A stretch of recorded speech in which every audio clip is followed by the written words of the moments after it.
Now today's episode, it is one that is close to my heart. We're talking about that little phrase that carries a big old punch. You're just doing hair. Sounds familiar? You're just doing hair. Does that sound familiar? If you're a stylist, you have heard it.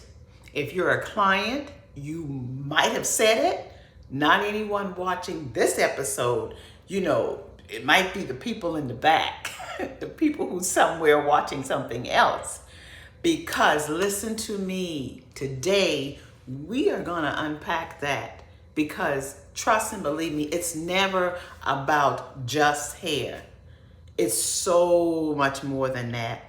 Let's talk about the emotional labor that goes into it. Let's talk about the healing nature. And what about when you are transitioning into something? And the transformation that happens once you stand up out of that chair. That is what we're talking about. So let's not dismiss what's really happening here, but also let's talk about why it matters. So pull up a chair, get comfortable, and let's dive in. Welcome back to another episode of Hair My Side. I'm Angela Fuller. I am your host, and this is a place where we talk about real conversations, because we're bridging the gap between stylists and clients, one real conversation at a time. Now, I don't want you to miss any of this. I am a retired stylist. I'm a coach, and I'm a woman who is passionate about this industry. So I sat down and I wrote about 5 things that I want you to really get into. Allow it to sink into you, because if we are not careful, we are going to lose something very precious about this industry.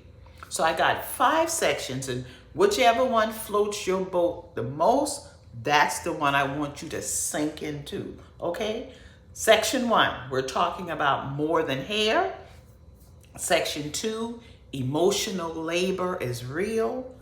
Number 3, power dynamics, plus, guess what? Disrespect.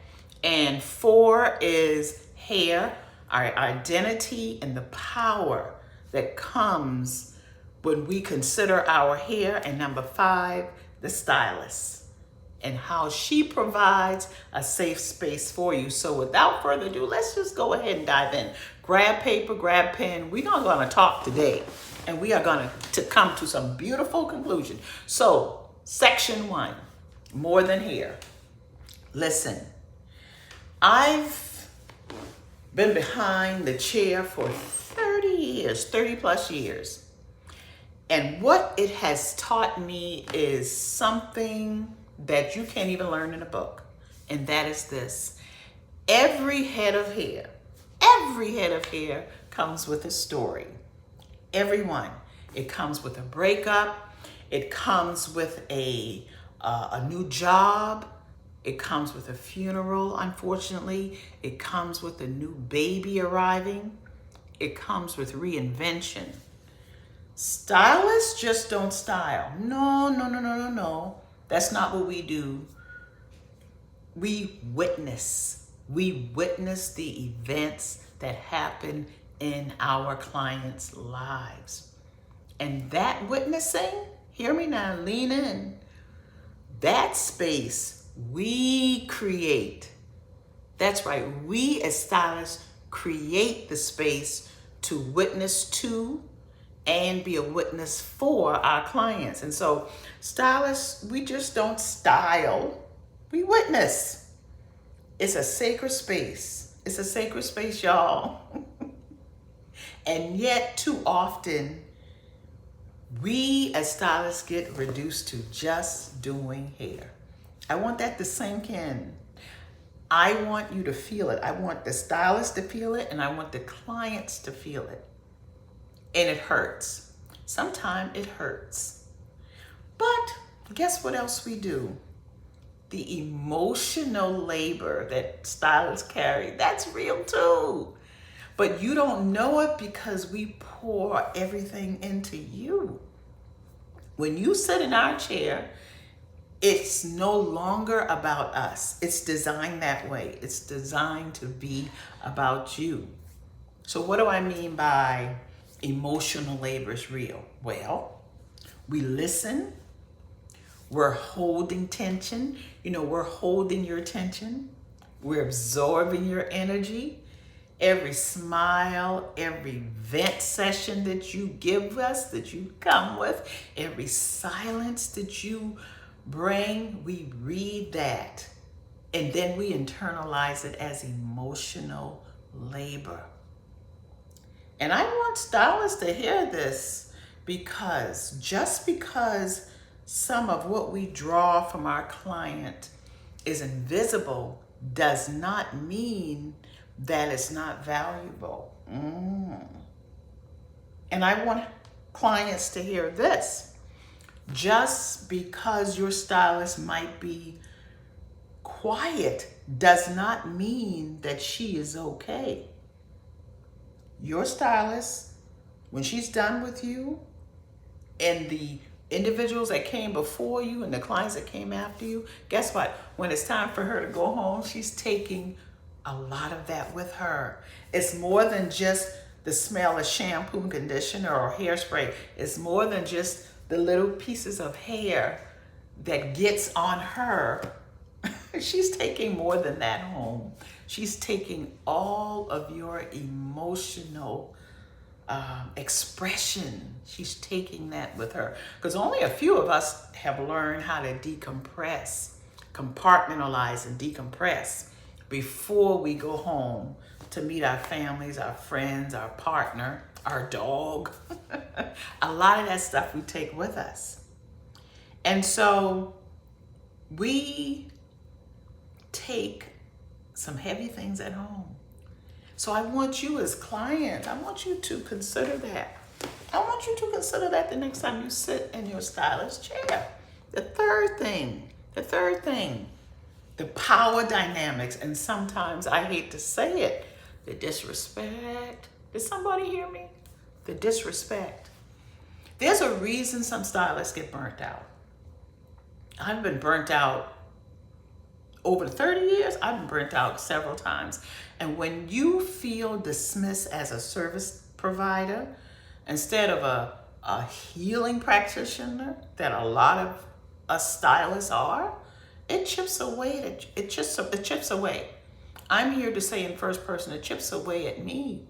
It chips away at our confidence. It chips away at our belief that we matter to our clients. And it makes us, at times, it makes your stylist question her worth. Did you know all that take place?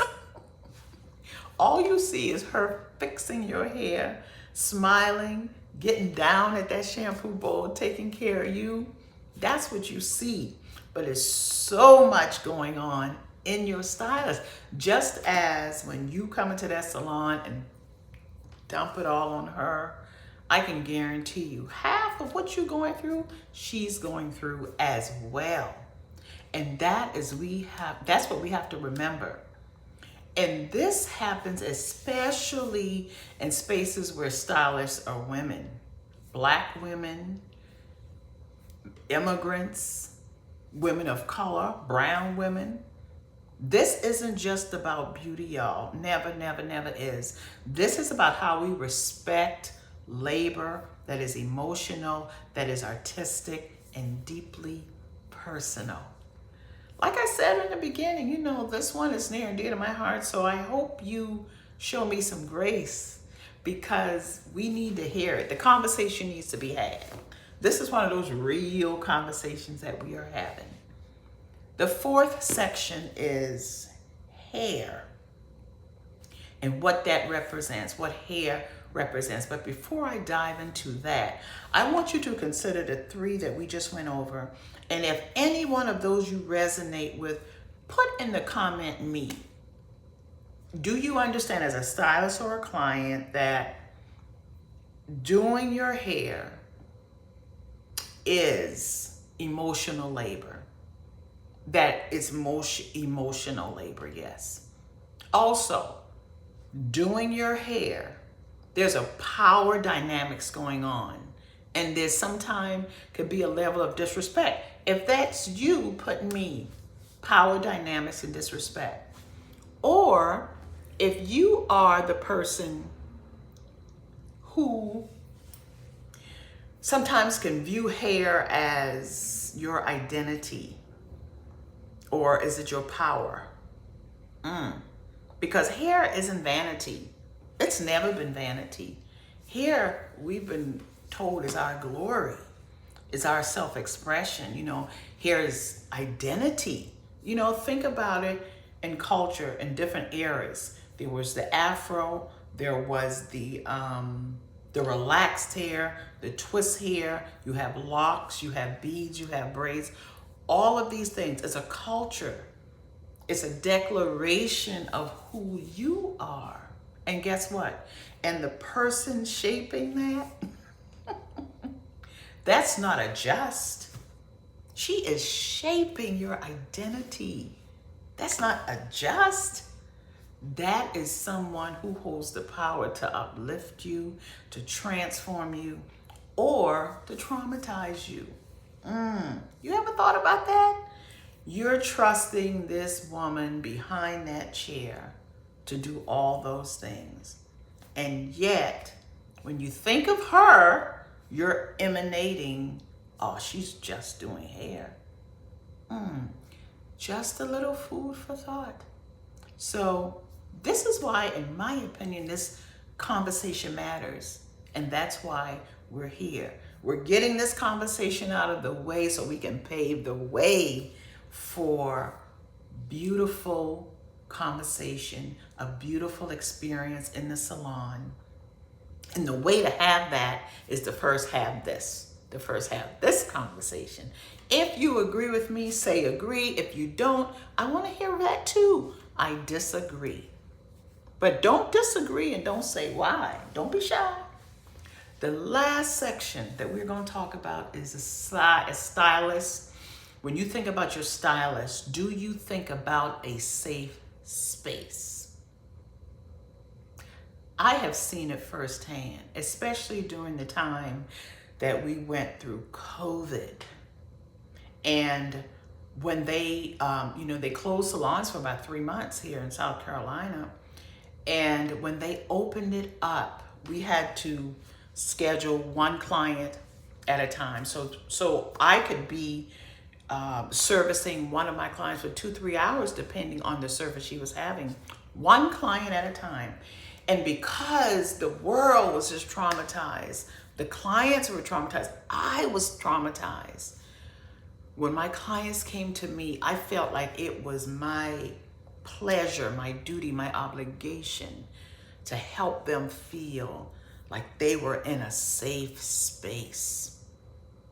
Safe space. And I created that atmosphere. We as stylists created that atmosphere for you, the client. I've seen it firsthand. The salon became women's sanctuary. It became her confession booth. Think about that. Her confession booth. It became her community center. And that's what it is today, a community center. And if we're not careful, we're going to lose that touch. But not on my watch. Jan Levanzat. Not on my watch. It ain't going to happen on my watch. The salon is also a therapy room for clients. And a lot of times when it comes to the therapy, it's not just the client, the stylist doing it. You've got other clients rallying around that client who needs that listening ear, who needs that shoulder to cry on. Honey, we have had church in my salon, laying on hands, praying, uplifting, because she needed it, because tomorrow it could have very well been the next person's time. So yes, The salon serves as all of that. It serves a place in which we help clients get clear. And clients help stylists get clear. We bring clarity to each other. The goal ought to be that we bring clarity, that we instill courage in one another, that we build confidence in one another, so that ultimately all of us can be joyful, all of us can be happy. You know what I mean? And that's what we've got to get back to. And if we're not careful, we're going to lose it. So let's stop playing like this is surface level work. You know, I'm sick of that. Let's stop playing like this is surface level work, because it's not. Stylists hold, in my opinion, the soul. We hold your soul while we touch your scalp. And stylists, you got to take it seriously. It's not just the clients. No. It's time for stylists to take this opportunity for what it is. It's an opportunity to encourage, to transform, to give women their confidence back. You, the stylist, you hold that power. And for those of you clients who are not getting that from your stylist, some of you may feel like you give everything and get nothing. You don't get it. You don't ever get what you want. Well, that's going to be a conversation for another episode. You best believe it's coming, because this here, my side, it's about real conversations. It's about bridging the gap between client and stylist, one real conversation at a time. And so here's my ask for you. Let's start to shift the language. Can we do that? Can we just start to shift the language? Let's begin to shift the mindset of each other, of one to another. Stylists, I want you to take up space. Take up space. Know your worth and speak your value. And speaking your value, yes, price is a part of that. Compensation is a part of that, but your internal value, the fact that you know your craft, the fact that you've trained for this, the fact that you attend classes, you pour into personal development. So take up space. Take up space and take it up proudly. Know your worth. And clients, I want you to honor the hands that hold your crown, baby. We gotta honor the hands. Begin to honor your stylist hands. If you've been coming to her year after year after year after year, you've been satisfied about something. So begin to honor her hands, because she holds your crown. Ask her deeper questions. Help her serve you better. She is not a mind reader. She got to keep up with anywhere from 7 to 10. Some people do 15 clients a day. Help her. Ask deeper questions. Tell her what you want. Ask her, is it possible, given my hair texture, given the time, given the condition of my hair, can I get this? Not, I want this. Build real connections. Build soulful connections. Because when we recognize the depth that we have in a salon between stylist and client, that thing stirs something in my heart. Because that's when we begin to open the door to mutual respect, better communication, and less hurt on both sides. Because we ain't doing that no more. We not disrespecting each other. No, absolutely not. So I want you to drop a comment of all the things I've talked about. Drop a comment letting me know what touched you to most, what you identify or connected with the most. And have you ever felt dismissed? in your work behind the chair, stylist? Have you ever felt dismissed? If that is so, say so. Or have you ever caught yourself underestimating clients, what your stylist was holding for you? Have you done that? And if so, let's talk about it. Let's have the dialogue. Let's have the conversation. Let's grow from it. Let's grow from it, because this is a safe space for both sides, because we got this. And as I say thank you and goodbye, I want you to remember this. From a retired stylist, from this digital salon space that I am trying to create, listen to your soul. I'm Angela B. Fuller, and until next time, protect your peace and protect your edges. I'll talk with you soon, okay? Bye.